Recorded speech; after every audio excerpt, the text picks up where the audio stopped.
Hey, what's up, guys? So I've been asked a lot in the Facebook groups and stuff about how I go about making my fruit fly cultures.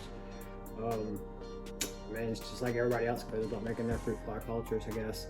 There's nothing I do. I don't think that's anything special, but I put together a video. I'm gonna put together a good video so you guys can check out how I do it, and if it works for you, great. You know, I will tell you that I live in South Louisiana, so humidity is not a problem for me.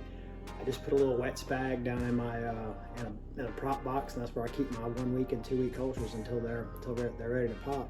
And I move them over into another one of those 3 tote drawer Sterilite organizer things with diatomaceous earth on the bottom.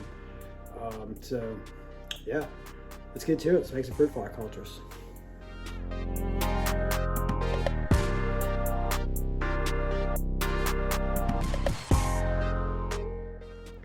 All right, so you're gonna make fruit fly cultures.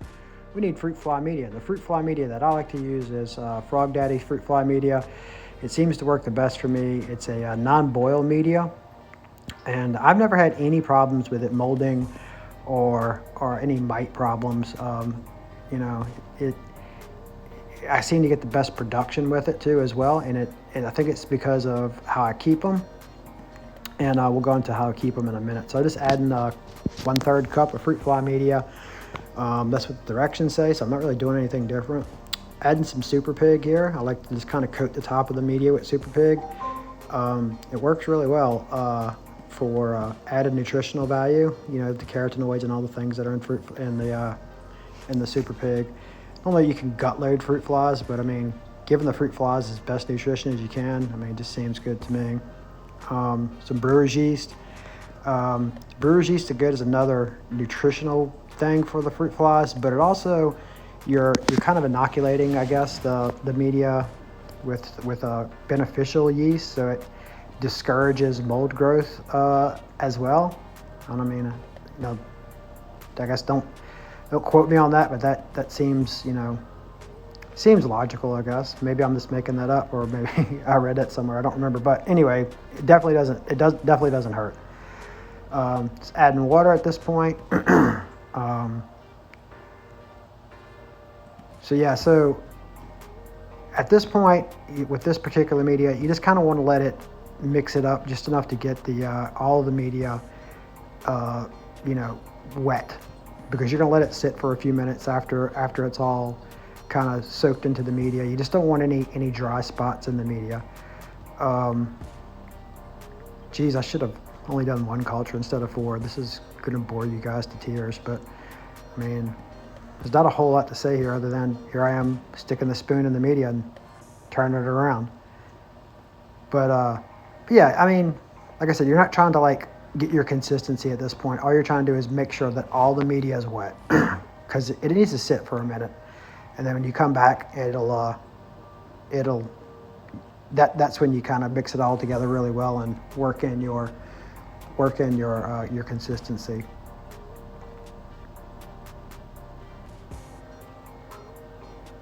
I was saying before though, this media is really kind of humidity dependent. Now, I live in South Louisiana, so humidity comes easy for me. I mean, my house is currently 62% humidity, so I keep these in a Sterilite container with just a bit of wet spag, and it stays, you know, 75% plus humidity in there. So the temperature I like to keep around 77 degrees for my flies, and I tend to get the best results, you know, with 75% plus humidity, 75 to 79 degrees. They really, by 10 days, I usually have the first start of a boom. By 12 days, these things are ready to feed out of. So yeah, so I'm just working the consistency here. You can see there's still a little dry spot right there, so I want to make sure we mix that up and get all the media mixed together.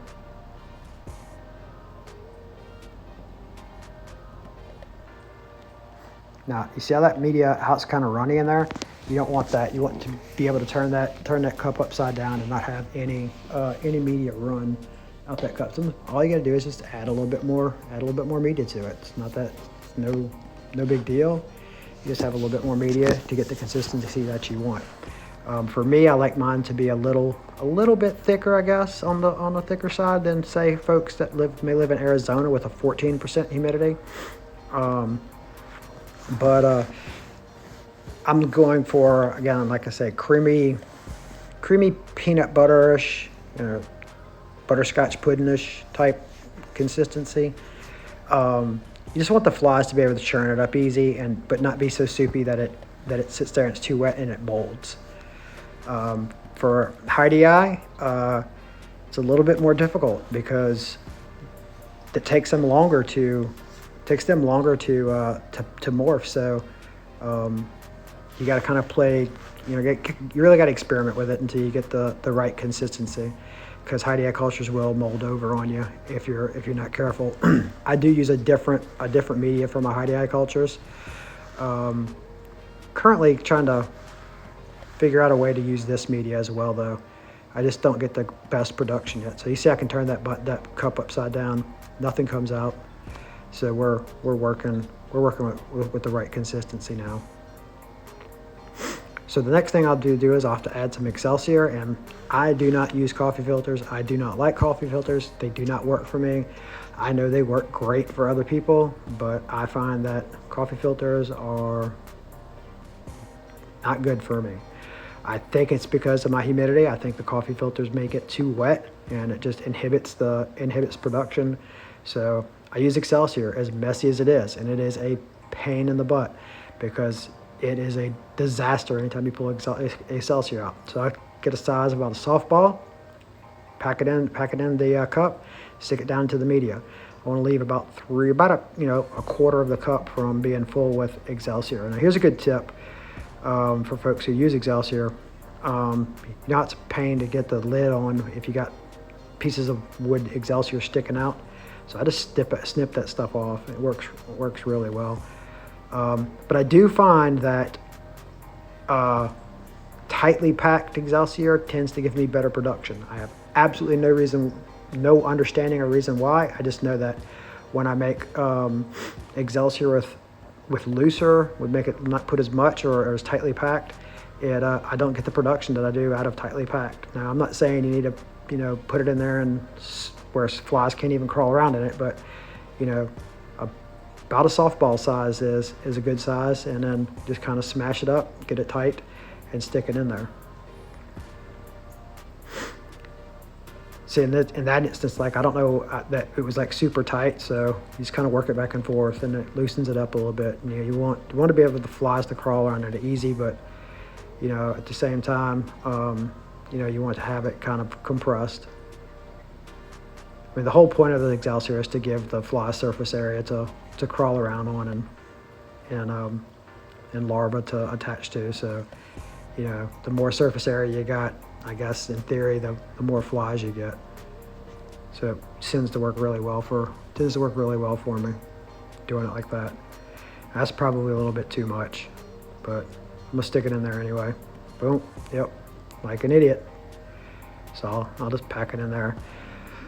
The only thing that really kind of happens here is, what you end up with is you have no room when you open the lid for flies to climb up the side of the cup. That's why I like to leave that quarter cup thing. So when this culture booms, it's going to boom. There's going to be stuff all the way to the lid in this cup. So as soon as you open up the lid, you better be ready to dump them in.